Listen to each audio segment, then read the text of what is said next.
ॐ श्रौत्रार्हन्ति चणैर्गुण्यैर्महर्षिभिरहर्दिवन्तो ष्टूयमानोऽप्यगुणो विभुर्विजयते तरान् पूर्वार्धे कथितास्तुर्यपञ्चमाध्यायवर्तिनः प्रत्यया अथ कथ्यन्ते तृतीयाध्यायगोचराः। नमः सर्वेभ्यः श्रोतृभ्यः। अस्माभिः गतपाठे यद्यत् पठितं तद् एकवारं स्मरामः। वयं वैयाकरणसिद्धान्तकौमुदी इत्याख्यस्य ग्रन्थस्य तत्र तिङन्ते भावकर्मतिङ्प्रकरणं पठन्तः स्मः। प्रकरणस्यास्य अस्माकं क्रमे तत्र प्रथमः पाठः गतपाठः प्रवृत्तः। अस्मिन् पाठे सर्वादौ वयं तत्र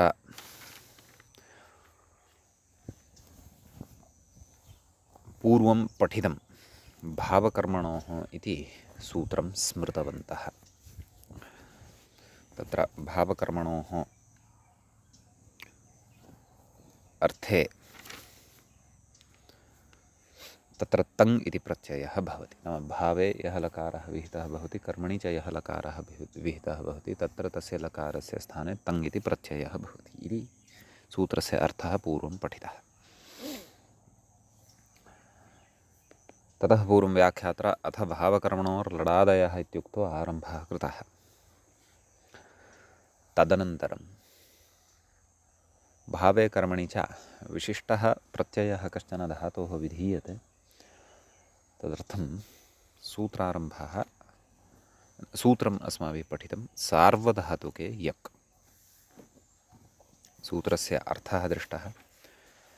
धातोर्यक् प्रत्ययः स्यात् भावकर्मवाचिनि सार्वधातुके परे इति अर्थः दृष्टः। तत्र कः नाम भावः इति अस्मिन् विषये विशिष्य चर्चा प्रवृत्ता। तत्रोक्तं भावो भावना अर्थात् उत्पादना क्रिया।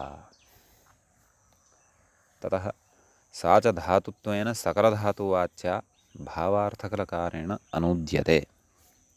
नाम भावः नाम कश्चन क्रियाविशेष एव, क्रियामात्रं, क्रिया तावदेव। सा सकलधातुवाच्या भवति, अपि च भावार्थे यः लकारः विहितः भवति तेन लकारेण अनूद्यते तावदेव। तेन लकारेण उच्यते, पुनरुच्यते इति भावः। धातुना उक्तोऽपि भावः भावार्थकलकारेण कथ्यते तावदेव। नाम भावे एव सः लकारः, नाम भावार्थे सः लकारः भवति, येन क्रियामात्रम् उच्यते तावदेव। कर्मार्थो न भवति, कर्तृर्थो वा न भवति, तत्र क्रियार्थ एव भवति इति अस्माभिः विविधैः विवेचनैः व्याख्यायां ज्ञातम्। ततः उक्तं मूले युष्मदस्मद्भ्यां सामानाधिकरण्याभावात् प्रथमपुरुषः।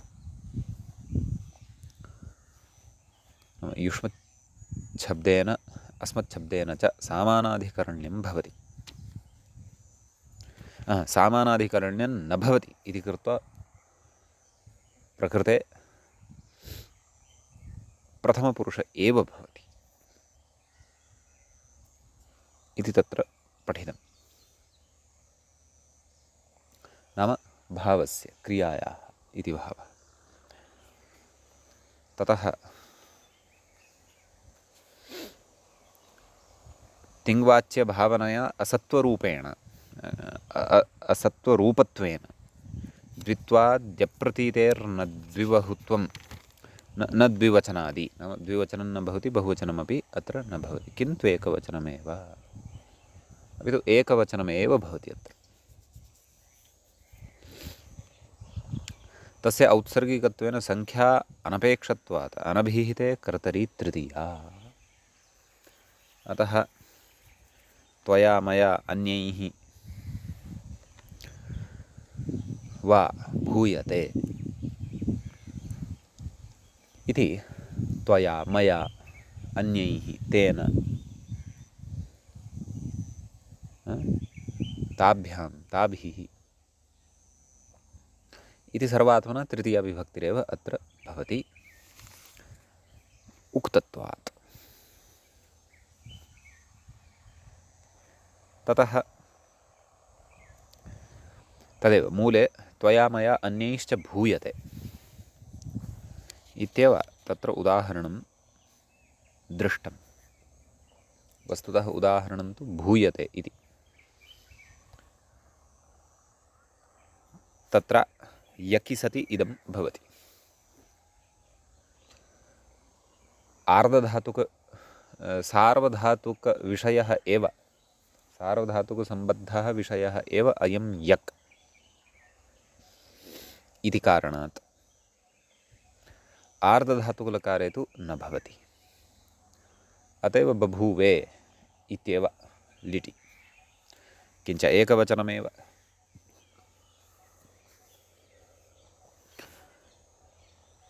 इति पठितं। नाम लटः लिटः च एकमेकं रूपम् अत्र दृष्टम्। एकम् एकम् एव च भवति, ततोपि अधिकानि रूपाणि न भवन्ति। ततः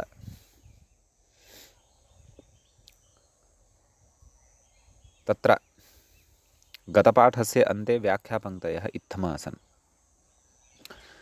किन्तु एकवचनमेवेति तिङ्वाच्यभावलकारस्येति शेषः तस्येति द्वेकयोर्द्विवचनैकवचने बहुषु बहुवचनम् इति सूत्रन्यासं भङ्क्त्वा एकवचनं द्विबहुषु द्विबहुवचने इति सूत्रन्यासः कर्तव्यः।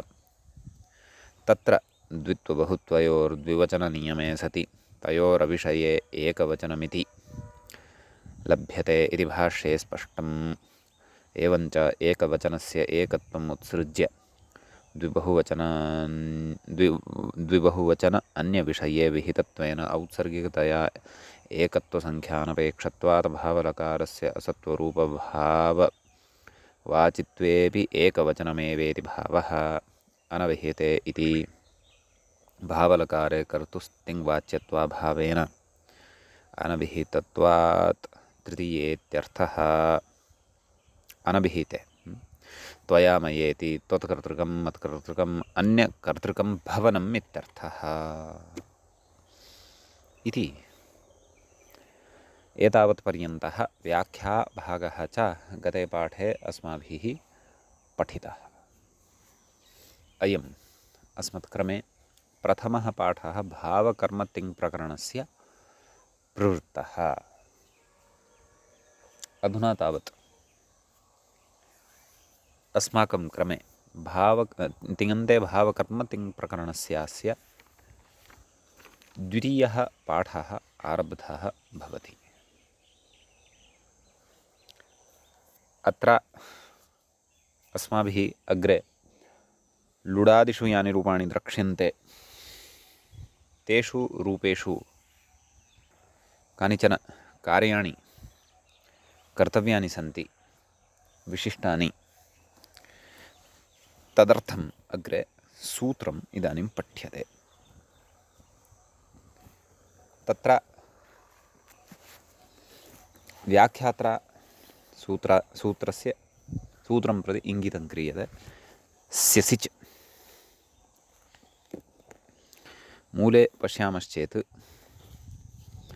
सूत्रं भवति, षष्ठं सूत्रं भवति, षष्ठाध्यायस्य चतुर्थपादस्थं सूत्रं भवति। स्यसि च सीयुटतासिषु भावकर्मणोरुपदेशे जनग्रहदृशां वाचिण्वदृट् च इति। अत्र सूत्रे पदच्छेदः आदौ ज्ञातव्यः। स्यसि च सीयुटतासिषु इति सप्तम्यन्तं भवति, सप्तमी विभक्तेः बहुवचनान्तं भवति। एवं खलु। भावकर्मणोः इति सप्तमी विभक्तेः द्विवचनान्तं भवति। उपदेशे इति सप्तम्यन्तं भवति, सप्तमी विभक्ते एकवचनान्तं भवति। अध्यनग्रहदृशाम् इति षष्ठी विभक्तेः बहुवचनान्तं भवति। वा इति अव्ययपदं भवति। चिण्वत् इत्यपि अव्ययपदं भवति। इट् इति प्रथमान्तं पदं भवति। च इत्यपि अव्ययपदं भवति। समीचीनम्। अधुना अस्य सूत्रस्य यानि समस्तपदानि सन्ति तेषां विग्रहं पश्यामः। तत्र व्याख्याता कथयति अच् हन् ग्रह दृश् येषां द्वन्द्वात् षष्ठी। परन्तु ततः प्राक्तनपदे अपि नाम प्रथमे पदे अपि समासः अस्ति एव खलु। प्रथमं पदं नाम स्यसिच् सीयुट् इत्यादि। तत्र स्यश्च सिच्च सीयुट् च तासिश्च स्यसिच् सीयुट् तासयः तेषु स्यसिच् सीयुट् तासिषु इतरेतरयोगद्वन्द्वः भवति। भावश्च कर्म च भावकर्मणि तयोः भावकर्मणोः अत्रापि इतरेतरयोगद्वन्द्वः एव भवति। ततः व्याख्याता अच् हन् ग्रह दृश् येषां द्वन्द्वात् षष्ठी। तदेव अच्च हन् अज्झन अच्च हनश्च ग्रहश्च दृश च अज्झनग्रहदृशः तेषाम् अज्झनग्रहदृशां सम्यक्। चिण्वत् चिणि इव चिण्वत् इति तत्रापि प्रत्यय नाम तद्धितपरतया विग्रहः द्रष्टव्यः। अग्रे किं कथयति व्याख्याता इति क्रमशः अधुना पश्यन्तः भवामः। प्रकृते अनुवर्तनं तु नाम अङ्गस्य एव वर्तते। यतः अङ्गाधिकारे इदं सूत्रं वर्तते। कुतः कथयिष्यति अग्रे अङ्गस्य इति अधिकृतत्वात् इति कथयिष्यति। यथा षष्ठाध्यायस्य चतुर्थपादस्य प्रथममेव सूत्रम् अङ्गस्य इति भवति। इति कृत्वा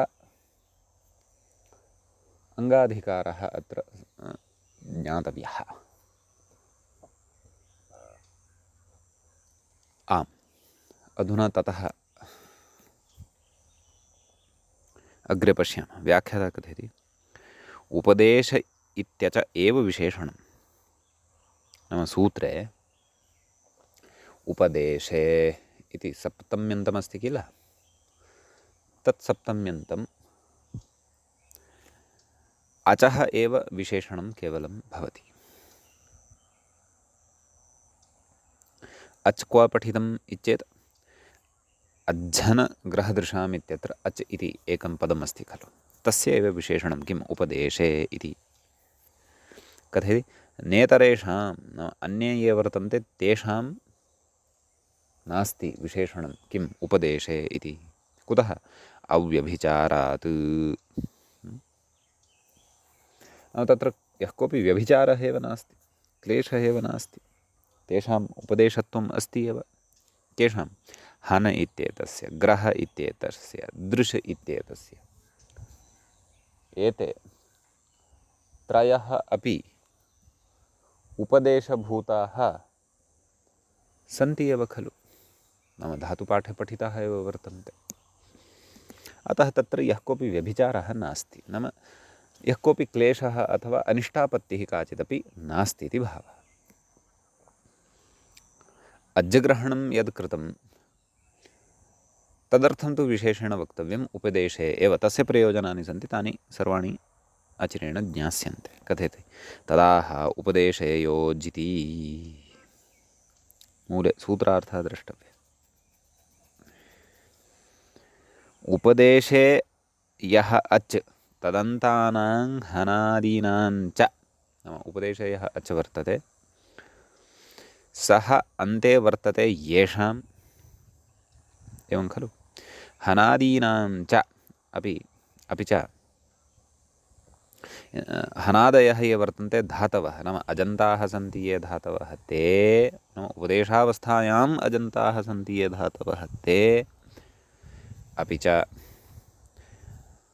हनादयः सन्ति ये धातवः नाम हन् ग्रह दृश् एवं खलु तेषां चिणि इव अङ्गकार्यं वा स्यात् एकवारं सूत्रं पठामः सूत्रार्थं पठामः क्रमशः व्याख्याता कथयिष्यति कथम् अयं सूत्रार्थः लभ्यते चिणि इव अङ्गकार्यं वा स्यात् नाम विकल्पेन स्यात् चिणि परतः यथा कार्याणि भवन्ति वृद्धिर्वा चिणो लुक् इत्यादिकं वा पूर्वं पठितानि खलु चिणि इव अङ्गकार्यं वा स्यात् विकल्पेन स्यात् कदा स्यादिषु परेषु एवं खलु स्य सिच् स्य इति लृट्लकारविषयः भवति सिच् इति लुङ्लकारविषयः भवति सीयुट् इति लिङ्लकारविषयः भवति तास् इति लुट्लकारविषयः भवति स्य सिच् सीयुट् तास् एते सर्वेपि आर्धधातुकलकारसम्बद्धाः भवन्ति एवं खलु ततः अग्रे कथयति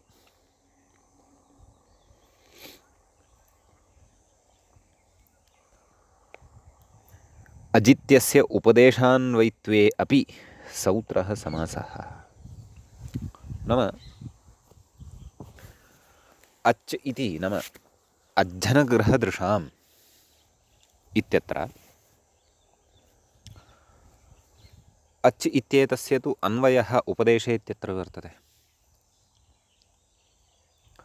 तर्हि अन्यत्र अन्वयकारणात् अच् इत्येतस्य हनादिषु समासाय असामर्थ्यं खलु भवति सामर्थ्यं न भवति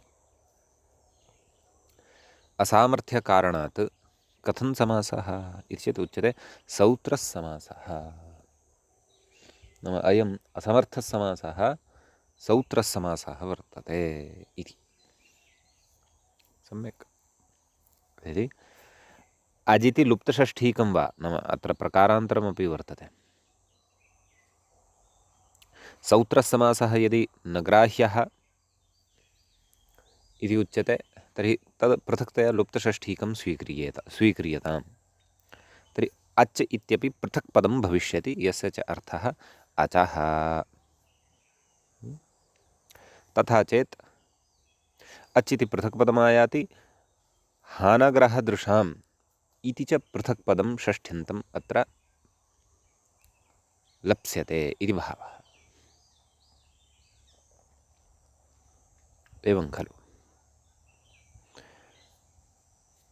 अग्रे कथयति चिण्वत् इति पदस्य विषये कथयति व्याख्याता चिण्वदिति सप्तम्यन्तात् वतिः एवं खलु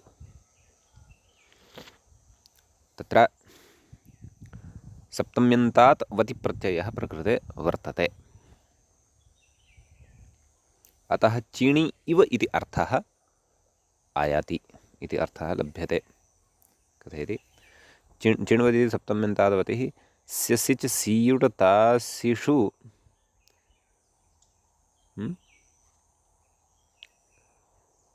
इति उपमेयतः सप्तमी दर्शनात् इति एवं खलु नाम स्यसिच् सीयुट् तासिषु एते उपमेयभूताः वर्तन्ते उपमानभूतः कः चिण् इति वर्तते चिण्वत् नाम चिणि इव कार्यं स्यादिषु परेषु भवति इति भावः वतिप्रत्ययश्रवणकारणात् इवार्थः अत्र लभ्यते कथं तत्र तस्य इव तत्र तस्येव इति खलु उच्यते। नैव तत्र तस्यैव इति न इत्येव वा, अथवा तेन तुल्यं क्रिया चेद्वतिः नैव तत्र तस्यैव एवम् एवं खलु। तदाह चिणीवेति मूले उक्तं खलु, चिणि इव अङ्गकार्यं वा स्यात्। अङ्गकार्यमिति अर्थः कुतः लब्धः तत् कथयति अग्रे। अङ्गस्य इति अधिकृतत्वादिति भावः। अङ्गस्य इति प्रकृते अधिक्रियते, अतः लब्धः। सम्यक्। इदानीम् अग्रे कथयति, नाम सूत्रार्थं सम्यक्तया बोधयति। अग्रे कथयति, भावकर्मवाचिषु स्यादिषु इति नार्थः। उक्तं खलु भावकर्मणोः तत्पदविषये, नाम तत्र इदानीं विषयसप्तमी वर्तते वा परसप्तमी वर्तते वा इति विचारः अग्रे क्रियमाणः वर्तते। तर्हि किं कथयति, भावकर्मवाचिषु स्यादिषु इति नार्थः, इति अर्थः नास्ति अत्र। नाम भावकर्मवाचिनः स्यादयः स्युः इति अर्थः अत्र न ग्राह्यः। कुतः कथयति, सीयुटः लिङ्गागमतया नाम स्यादिषु यः सीयुट् वर्तते सः तु लिङि आगमभूतः वर्तते, एवं खलु। लिङ्गागमतया भावकर्मवाचित्वे अपि, नाम भावकर्मवाचित्वम् अस्ति चेदपि स्यसिच् तासीनां भावकर्मवाचित्वाभावात्, यतः लिङ् भावे अथवा कर्मणि विधीयते, कर्तरि अपि विधीयते, परन्तु प्रकृते भावप्रसङ्गः, नाम तत् प्रकरणं तद् वर्तते। भावे कर्मणि वा विधीयते इति कृत्वा भावे विहितः यदि लिङ् अर्थात् लकारः, तर्हि यदागमन्यायेन सीयुटपि तस्य एव अवयवभूतः इति कृत्वा सीयुटपि भावकर्मणोः जातः, परन्तु स्यादीनां तु सा गतिः नास्ति, एवं खलु। कथयति, स्यसिच् तासीनां भावकर्मवाचित्वाभावात्, अतः भावकर्मवाचिषु स्यादिषु इति अर्थः अत्र न ग्राह्यः इति। अयमर्थः कदाचित् विषयसप्तम्या लभ्येत इति अग्रे कथयति। नापि भावकर्मवाचिनि प्रत्यये परे ये स्यादयः तेषु इत्यर्थः। नाम ये स्यादयः सन्ति ततः अपि परे भावकर्मवाची प्रत्ययः अपेक्षितः इत्यपि अर्थः अत्र न ग्राह्यः। कुतः कथयति, स्यसिच् तासीनां, स्य अर्थात् लिटः विषयः, सिच् लुङः विषयः, तास् लुटः विषयः। भावकर्मवाची प्रत्ययपरत्वसम्भवेपि स्यूटस्तदसम्भवात्, स्यूटः सः सम्बन्धः सः सम्भवः नास्ति, एवं खलु। यतः स्यूट् तु तस्यैव अवयवभूतः वर्तते खलु, कस्य, यस्मिन् भावे अथवा कर्मणि विहितः वर्तते लिङ्।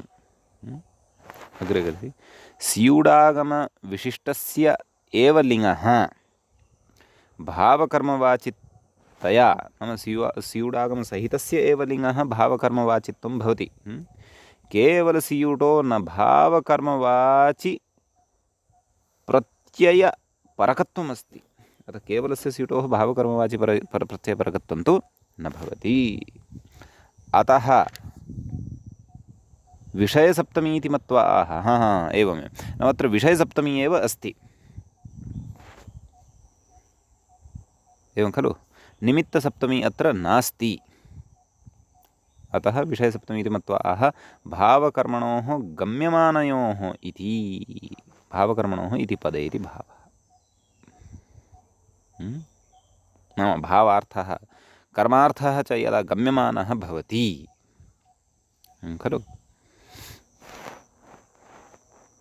भावकर्मणोः गम्यमानयोः इत्युक्तम्।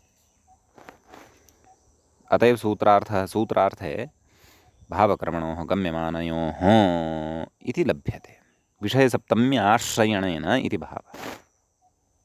अग्रे इड्विधौ स्यसि च सीयुट तासिषु इति सप्तमी, एषा या सप्तमी वर्तते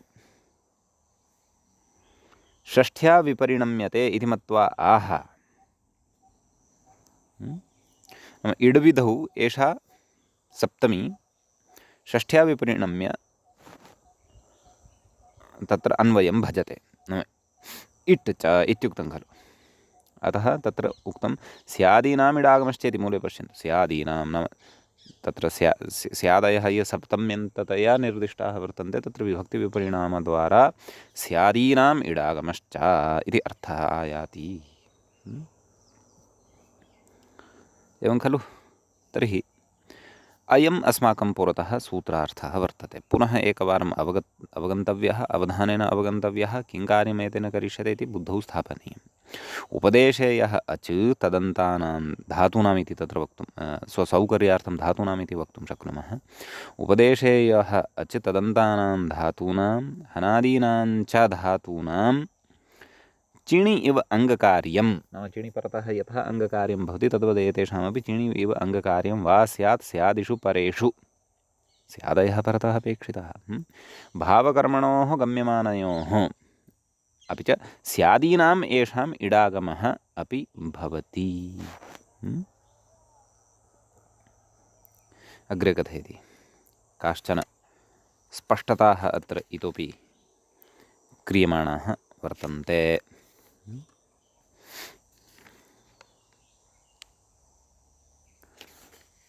तत्र कथयति अथ अज्झनग्रहदृशां स्यादीनां च न यथासङ्ख्यम्। अज्झन कति वर्तन्ते? अच्च हन् ग्रह दृश् चत्वारः। स्यादयः कति वर्तन्ते? स्य सिच् सीयुट् तास्। सम्यक्। अतः यथासङ्ख्यमनुदेशस्समानाम् इति समसम्बन्धीविधिः यथासङ्ख्यं बोध्यः इति तु अत्र न शङ्कनीयम् अथवा न भवति अत्र। कुतः? व्याख्यानात्। व्याख्यानञ्च प्रयोगशरणं भवति। एवं खलु। नाम यदि यथासङ्ख्यानियमः अत्र आश्रीयेत तर्हि इष्टानि रूपाणि न लभ्येरन्, इष्टानि रूपाणि अत्र न जायेरन्, तेषां सिद्धिः न भवेत्। अग्रे कथयति स्यादिषु परेषु अङ्गस्य इडिति नार्थः। एवं खलु। तत्र पूर्वं किमुक्तं? नाम चिणिव अङ्गकार्यं वा स्यादित्युक्तं। परन्तु नाम तत् स्यादीनाम् इडागमश्च इत्युक्तं। स्यादिषु परेषु अङ्गस्य इड् इति तु नोक्तं खलु। एवं खलु। कथयति अग्रे आर्धधातुकस्य इडबलादेः इत्यत्र आर्धधातुकिति योगं विभज्य यावान् इट् सः आर्धधातुकस्य एव इति भाष्योक्तत्वात्। नाम भाष्ये अयम् इडागमः नाम यावानपि इडागमः वर्तते सः आर्धधातुकस्य एव भवति इत्युक्तत्वात् इति तत्र उक्तं वर्तते इति भावः। एवं खलु। अग्रे कथयति चिणि यदङ्गाधिकारविहितं कार्यमित्यत्र अनुस्वारः स्थापनीयः। मम पुस्तके लुप्तः वर्तते टङ्कणदोषकारणात्। पुनः वदामि चिणि यदङ्गाधिकारविहितं कार्यं तस्य एव अत्र अतिदेशः। सम्यक्। अङ्गस्य इति सूत्रे इति अधिकारे यत् चिणि परतः कार्यं विहितं वर्तते, चिणि परतः यत्किमपि कार्यम् अङ्गाधिकारे विहितं वर्तते तस्य एव प्रकृते स्यादिषु परेषु अतिदेशः भवति। कथयति न तु चिणिदृष्टमात्रस्य। चिणिपरतः अङ्गाधिकारात् बहिर्भूतं दृष्टं यदि किमपि कार्यं वर्तते तदत्र न भवति। तेन कथयति घानिष्यते इत्यत्र प्रयोगः अस्ति। घानिष्यते कर्मप्रयोगः हन् धातोः इत्यत्र हनो वधलिङि वधादेशः लुङि च इति चिणिदृष्टः वधादेशः चिण्वदिति नातिदिश्यते। नाम वधादेशः चिण्वद्भावश्च न अतिदिश्यते। कुतः? तस्य द्वैतीकत्वेन अङ्गाधिकारविहितत्वाभावात्। नाम वधादेशः अत्र न भवति, लुङि च इति इत्यनेन यदुच्यते तदपि न भवति। क्व घानिष्यते इति। कुतः? हनो वधलिङि लुङि च इति द्वितीयाध्यायस्थं कार्यं वर्तते। अङ्गाधिकारस्तु षष्ठस्य पादस्य चतुर्थे, षष्ठस्य अध्यायस्य चतुर्थे पादे आरभ्यते इति भावः। एवं खलु इत्यपि विशेषः अत्र अस्माभिः बुद्धौ स्थापनीयः। कथयति तथा आयिष्यते इति इणधातोः अयं प्रयोगः वर्तते, कर्मणि प्रयोगः। आयिष्यते इत्यत्र इणोगादेशो न, अयं गादेशः अपि अङ्गाधिकारस्थः नास्ति इति कृत्वा। अध्यायिष्यते इति इङो गाङादेशो न, इणो गाङ् लिटि, तत्र तत्तु लिटि, परन्तु अन्यत्रापि गाङादेशः प्राप्तः खलु। अतः सः गाङादेशः अत्र न भवति। कुतः? कथयति द्वैतीकत्वात्, नाम द्वितीयाध्याये अस्ति इति कृत्वा अङ्गाधिकारे नास्ति। अयं गादेशः गाङादेशो वा। समीचीनम्। अग्रे कथयति चिण्वत्वाभावे अयमिडन इत्याह। इतः पूर्वं व्याख्यात्रा एतत् सूत्रसम्बद्धाः केचन विशेषाः अस्माकं कृते बोधिताः। अधुना तावत् तत्र अग्रे पुनः मूलं प्रति आगच्छन्नस्ति।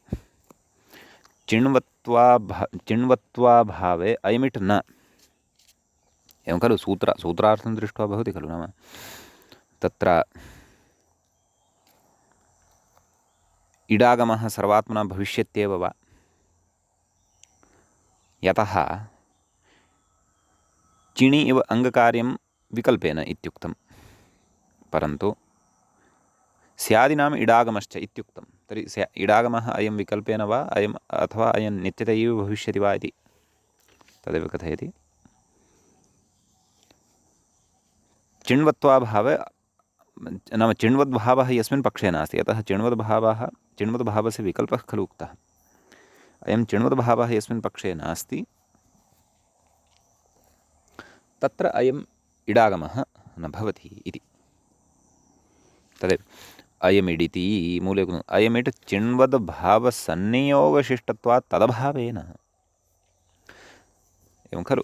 नाम चिण्वद्भावसन्नियोगशिष्टः वर्तते कः? अयम् इडागमः, एतेन सूत्रेण यः इड् विधीयते। नाम तत्र चिण्वद्भावः यस्मिन् पक्षे भविष्यति तस्मिन् पक्षे एव स्यादिनाम् इडागमः भविष्यति। यस्मिन् पक्षे चिण्वद्भावः न भविष्यति तस्मिन् पक्षे अयम् इडागमः अपि न भविष्यति इति भावः।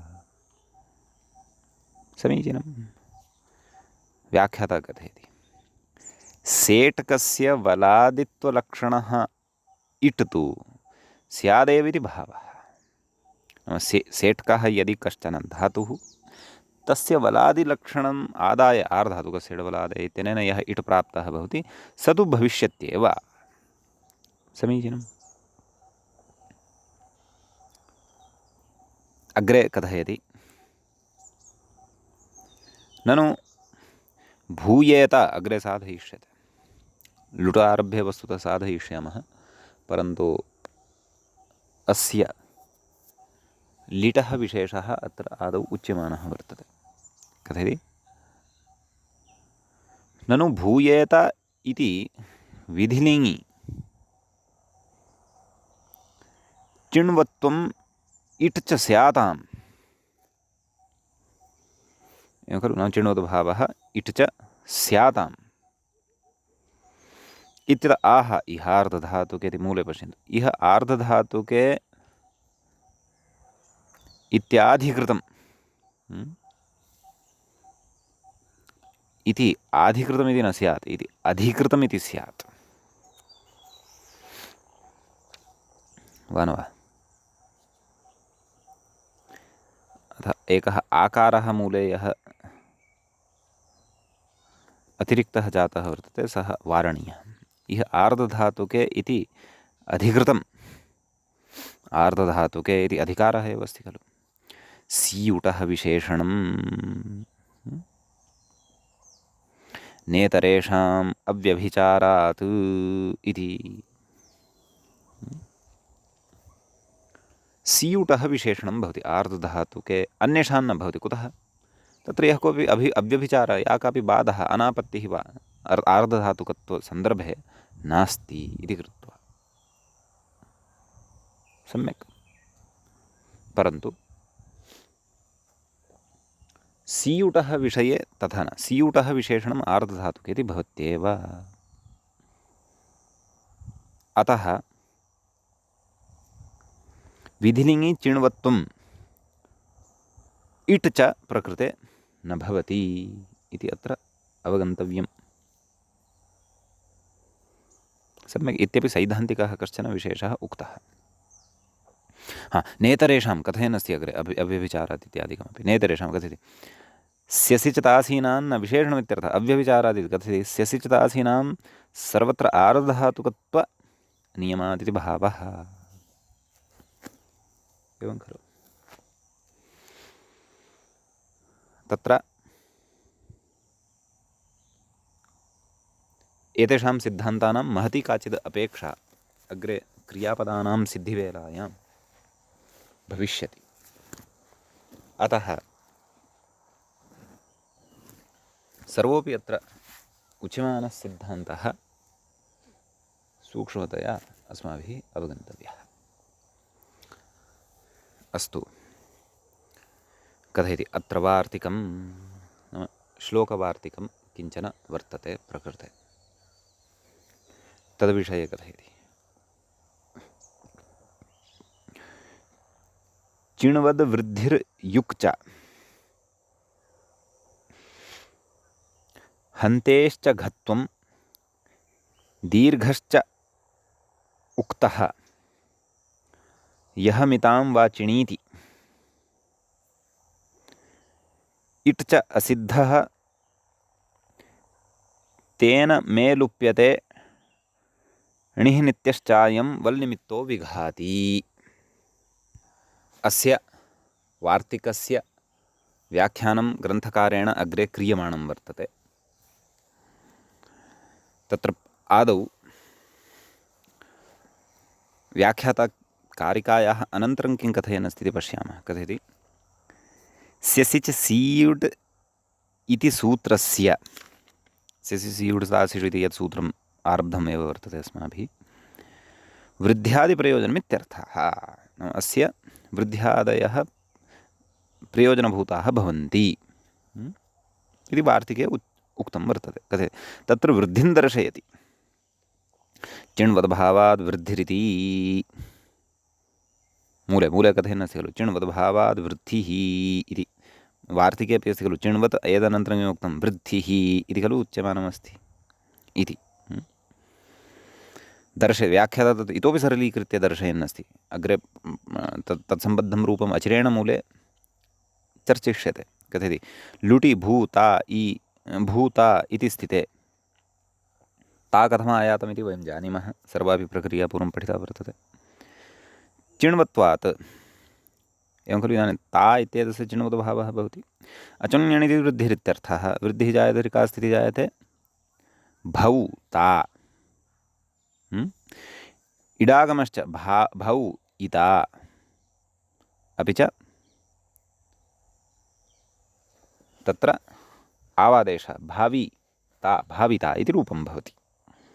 अतः वार्तिके वृद्धिः इति यदुक्तं तद्व्याख्यात्रा दर्शितं। कथित् तत्फलं तु वक्ष्यते। नाम तत्फलम् अचिरेण अग्रे भाविता भविता इति इत्यादीनि रूपाणि साधयिष्यन्ते। तत्र तत्फलं वक्ष्यते इति श्लोकवार्तिके वृद्धिः इत्येतस्य विषये ईषदुक्तम्।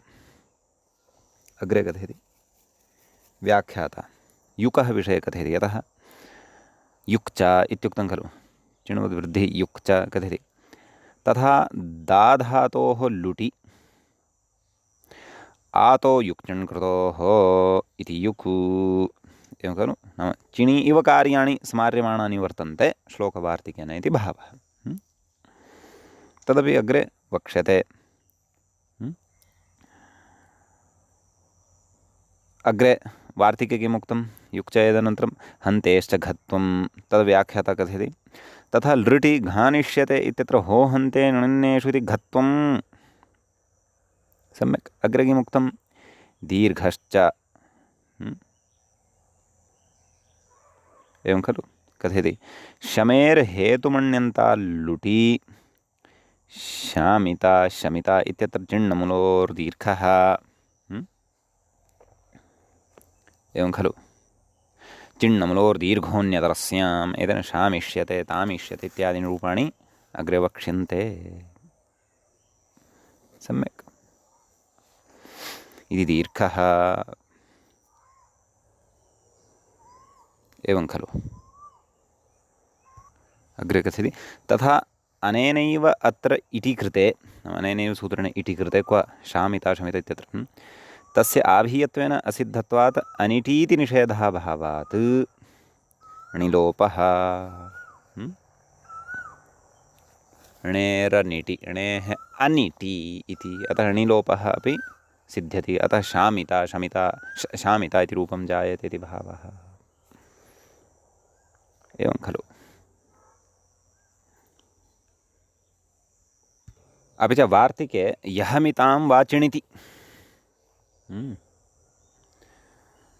नाम दीर्घः उक्तः यः मितां वाचिणि, नाम चिणि परतः विकल्पेन मितां यः दीर्घः उक्तः, अयं सर्वविषयः दीर्घसम्बद्धः एव। यतः चिण्णमुलोर्दीर्घोऽन्यतरस्याम् इत्यस्य कः अर्थः इति चेत् चिणिपरे णमुलिपरे च णौ मिताम् उपधायाः दीर्घो वा स्यात् इति।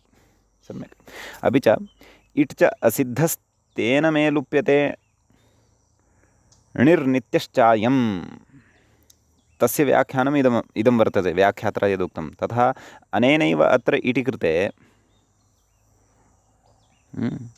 तस्य आभीयत्वेन असिद्धत्वात् अनिटिति निषेधः भावात् णिलोपः इति उच्यमानं वर्तते। इट् च असिद्धस्तेन मे लुप्यते णिः नित्यश्चायम्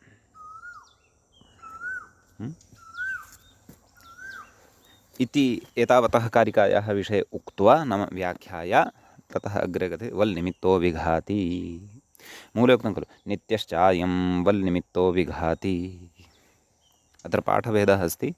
इदं वाक्यं बहुत्र नोपलभ्यते इति सम्पादकः, ग्रन्थसम्पादकः कथयति। सम्यक्। अस्तु, पश्यामः व्याख्यातारं। कथयति तथा भाविष्यते, नाम लृटि इत्यत्र भूस्य इति स्थिते परमपि बलादिलक्षणम् इटं बाधित्वा नित्यत्वात् अनेन इट्, एवं खलु, नित्यश्चायं वल् निमित्तो विघाति इति यदुक्तं मूले, अपि च कारिकायां तद्विषये इदम् उच्यमानं वर्तते। कुतः कथयति वल्निमित्ते इति कृते अकृते च चिण्वदिटः प्रवृत्त्या कृताकृतप्रसङ्गित्वात्, नाम कृताकृतप्रसङ्गित्वं भवत्येव चिण्वदभावपक्षे। वलादिलक्षणस्त्विड न नित्यः, नाम सः तु नित्यः न भवति। कुतः चिण्वदिटि कृते वलादित्वस्य विहितत्वेन वलादिलक्षणस्य इटः अप्रवृत्तेः। नित्यश्चायमित्यस्य चिण्वत् इटिति शेषः मूले यदुक्तं नित्यश्चायम्, अथवा कारिकायां यदुक्तं नित्यश्चायं चिण्वत् इट् इति शेषः।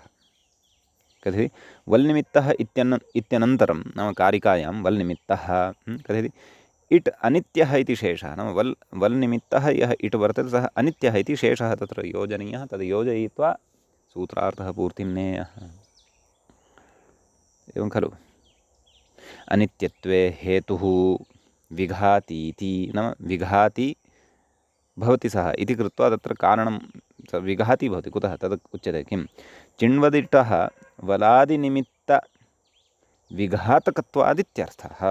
कथयति एवञ्च सेटकत्वेपि अनेनैव इट् एतदभावपक्षे तु सेटकत्वे वलादिलक्षणः इति बोध्यं तदाह भविता इति। एवं खलु। चिण्वद्भावपक्षे तु एतेनैव इट् इति भावः, एतद्भावपक्षे तु सेटकत्वे वलादिलक्षणम् आर्धातुकसेट् वलादित्यनेन इट् भवत्येव इति भावः इत्युच्यते। सम्यक्। तत्र आदौ भाविता इत्युक्तं, भाविता इति रूपं पूर्वं साधितमेव,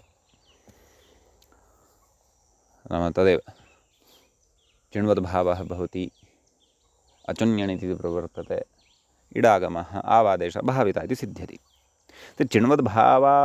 चिण्वद्भावा भावपक्षे भविता इत्येव भवति। तत्र तु वलादिलक्षणः इट् इति भवत्येव, अतः भविता त्वया मया अन्यैः वा भविता इत्येव प्रयोगः। सम्यक्। चिण्वदिडभावपक्षे वलादिलक्षणः इति, अस्तु इत्युक्तम्। एवमेव इति लुटः उदाहरणम्। एकमेव पदमेकमेव, तत्र चिण्वद्भावविकल्पद्वारा वृद्धिभावपक्षे अपि रूपं भविता इति श्रूयते। सम्यक्। इति तु तासि परतः, वस्तुतः सूत्रक्रमः न, सूत्रे तु स्य इति आदौ वर्तते, परन्तु वयं लकारक्रमेण गच्छन्तः स्मः आरम्भात् आरभ्य एव, नाम प्रक्रियाक्रमम् आश्रित्य गच्छन्तः स्मः आरम्भादेव इति कृत्वा प्रकृते तत्र लुटः रूपम् आदौ उक्तम्। इदानीं स्ये परतः अपि चिण्वद्भावः स्यसा स्यसि च सीयुटतासिषु भावकर्मणोरुपदेशे धनग्रह दृशां वा चिण्वदृढ च। एवं खलु। भू स्या ता यक् तु अत्र न भवति, सः सार्वधातुलकारविषये एव, अयं तु आर्धातुकत्वं भजते। एवं खलु। अतः स्य इत्येतस्य चिण्वद्भावः वृद्धिः भौ स्या त इडागमः भौ ई स्या त आवादेशादिकं कृत्वा भावी स्यात षत्वं भवति, भाविष्यत एत्वादिकं कृत्वा भाविष्यते इति रूपं भवति। पक्षे चिण्वद्भावः यस्मिन् पक्षे न भवति तस्मिन् पक्षे तु आर्धधातुकलक्षणः इट् भवति, अतः भविष्यते इति रूपं सिद्धं भवति। समीचीनम्। इति लृट्लकारः। लुट्लकारः अत्र सार्वधातुके यक् इति भविष्यत्येव। एवं खलु। अतः भूयताम् इति अत्र रूपं भवति। समीचीनम्। त्वया मया अन्यैश्च भूयताम् एवं भवति।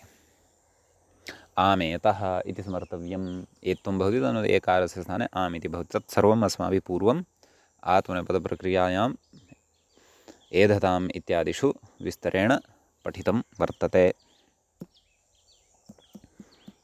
सम्यक्। ततः अग्रे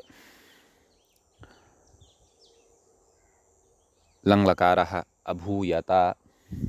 अत्रापि चिण्वद्भावप्रसङ्गः नास्ति, यक् भवति। भूयेत अत्रापि चिण्वद्भावप्रसङ्गः नास्ति। सम्यक्। यक् भवति। भूयेत इति लभ्यते। त्वया मया अन्यैः वा भूयेत। ततः अग्रे विधिलिङ्गे अत्रापि सीयुट् भवति खलु, सलोपः भवति, अन्या प्रक्रिया एधेत इति वदेव भवति। सम्यक्। आशीर्लिङ्गि तु नाम आर्धधातुलकारस्य यः सीयुट् तत्र तु चिण्वद्भावः भविष्यत्येव इति अस्माभिः पूर्वं प्रतिपादितम् एव वर्तते। लिङ् तु आर्धधातुलकारः न, अयं तु सार्वधातुलकारः। अतः भूयेत, त्वया मया अन्यैः वा भूयेत। सम्यक्। आर्धधातुलकारे भवति चिण्वद्भावः। सम्यक्। भौ सी स त, अर्थात् सी अर्थात् सीयुट्, स अर्थात् सुट्। सीयुट् सुटुतिथोः इत्यादिकं वयं जानीमः, अतः मुख्यां स्थितिं वदामि। अन्या तु प्रक्रिया पठिता वर्तते। भू सीस्त अथवा भूशीष्ट,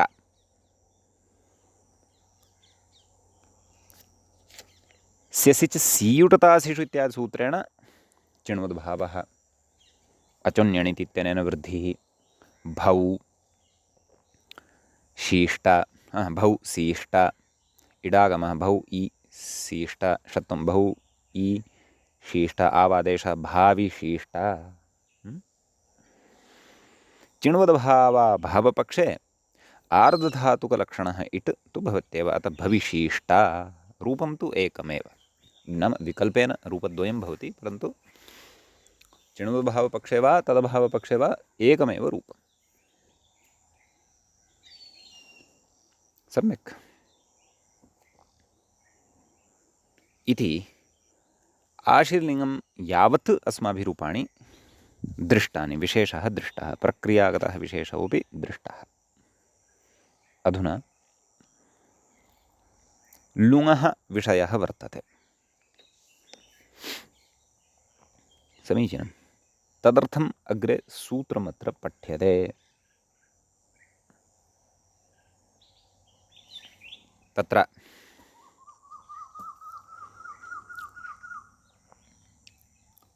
चिण्भावकर्मणोः इति भवति सूत्रं। तार्तीकं सूत्रं, तृतीयाध्यायस्थं सूत्रं भवति। सूत्रे चिण् इति प्रथमान्तं पदं भवति।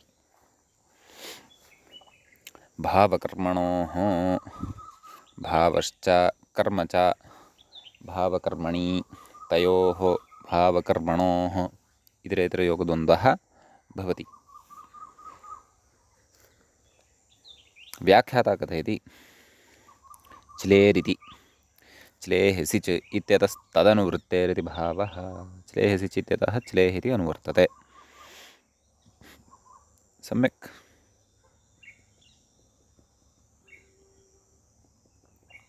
तशब्दे परे इति चिणते पदः इत्यतस्तदनुवृत्तेरिति भावः, नाम ततः ते इति अनुवर्तते। अतः सूत्रार्थः पठनीयः मूले। च्लेः चिण् स्यात् भावकर्मवाचिनि तशब्दे परे। एवं खलु। त इति प्रत्ययः यः भवति तादृशे प्रत्यये परतः। एवं खलु। रूपं किम्? अभावी। एवं खलु। का स्थितिः? भू ता, यकः तु प्रसङ्गः नास्ति आर्धधातुलकारत्वात्। ततः भू च्ली भवति, अडागमः अभू च्ली ता। ततः च्लेः चिण् भवति। केन? चिण् भावकर्मणोः। अभू चिण् ता, चिणः इ अवशिष्यते। अभू इ ता। सम्यक्। व्याख्याता कथयति च्लेश्चिणीकृतचिणो लुकिति तशब्दस्य लोपः। किम् अवशिष्यते? अभू इ एषः चिण्, अतः वृद्धिः अचोन्यणितित्यनेन अभौ इ ततः आवादेशः अभाव इ अभावी इति रूपं लुङि सिद्धं भवति। त्वया मया सर्वैः अभावी इति अत्र प्रयोगः ज्ञातव्यः। मूले लृङः अपि एकं रूपं, नाम चिण्वद्भावपक्षे एकं रूपं, चिण्वद्भावाभावपक्षे अपरं रूपम्। अभाविष्यत अभविष्यत, यतः प्रकृतेऽपि स्य इति विकरणप्रत्ययः भवति खलु। त्वया मया अन्यैः यदि अत्र अभाविष्यत तर्हि नूनं विद्यायाः विकासः अभाविष्यत अथवा अभविष्यत। एवम् अत्र प्रयोगः ज्ञातुं शक्यः। सम्यक्। अग्रे कथयति, चिण्विधौ तशब्दे किम्?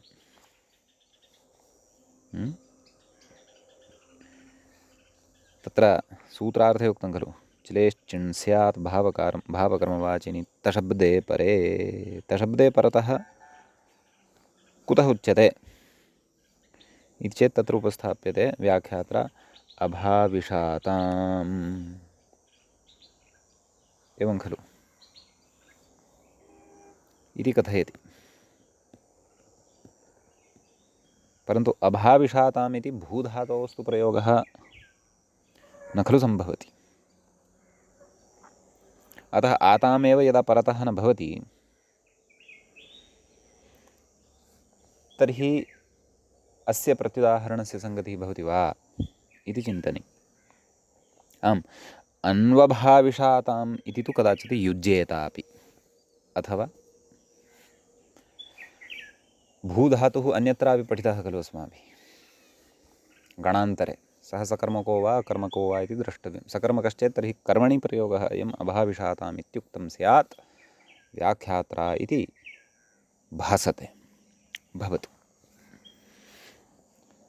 एतावान् तु विषयः स्पष्टः। अत्र तशब्दः परतः नास्ति, अत्र आताम् इति शब्दः परतः वर्तते इति कृत्वा प्रकृते चिलेश्चिण् न भवति, चिलेः सिजेव भवति इति भावः। अस्तु, इदानीम् अग्रे कः विशेषः इति पश्यामः। व्याख्याता कथयति, अथ अनुपूर्वात्, नाम अनु इति उपसर्गपूर्वकतया भूधातोः उपभोगार्थकात्, नाम अनु इति उपसर्गं योजयामश्चेत् भूधातोः उपभोगार्थो भवति। सम्यक्। उपभोगार्थकात् सकर्मकत्वात् कर्मणि लकारे, सकर्मकत्वं तदा सम्पद्यते। अनुपसर्गपूर्वकात् धातोः सकर्मकत्वं जायते। कर्मणि लकारे विशेषणः, नाम कर्मणि लकारे अत्र विशेषः उच्यते। कः? तिङोक्तत्वादिति। मूले पश्यन्तु, पङ्क्तिरस्ति खलु, तिङोक्तत्वात् कर्मणि न द्वितीया। एवं खलु व्याख्याता कथयति, कर्तुः अनभिहितत्वात् तृतीयैव इति भावः तदाह अनुभूयते आनन्दश्चैत्रेण त्वया मया चेति। मूले पश्यन्तु, अनुभूयते आनन्दः चैत्रेण त्वया मया च। एवं खलु तत्र कथयति, इहानन्दस्य तिङाभिहितत्वात् प्रथमेति भावः। आनन्दः कर्मभूतः अत्र, अतः तिङाभिहितः, न तिङा अभिहितत्वात्। अभिधानञ्च तिङादिभिः भवति इति अस्माभिः कारकप्रकरणविस्तरेण पठितं खलु। सम्यक् इति अस्ति। अत्र तु द्विवचनमपि भवति, बहुवचनमपि भवति, मध्यमपुरुषोपि भवति, उत्तमपुरुषोपि भवति। अतः तानि मानि रूपाणि वयम् अग्रिमे पाठे पठिष्यामः। अद्यतनपाठस्तावत् अत्रैव अस्माभिः उपसंह्रियते। मङ्गलं कुर्मः। श्रौत्रार्हन्ति च नैर्गुण्यैर्महर्षिभिरहर्दिवं तोष्टुयमानोऽप्यगुणो विभुर्विजयतेतराम्। पूर्वार्धे कथितास्तुर्यपञ्चमाध्यायवर्तिनः प्रत्यया अथ कथ्यन्ते तृतीयाध्यायगोचराः। एवञ्च भावकर्मतिङ्प्रकरणस्यास्य अयं द्वितीयः पाठः अस्माकं क्रमे सम्पन्नताङ्गतः। नमः सर्वेभ्यः श्रोतृभ्यः भवद्भ्यः।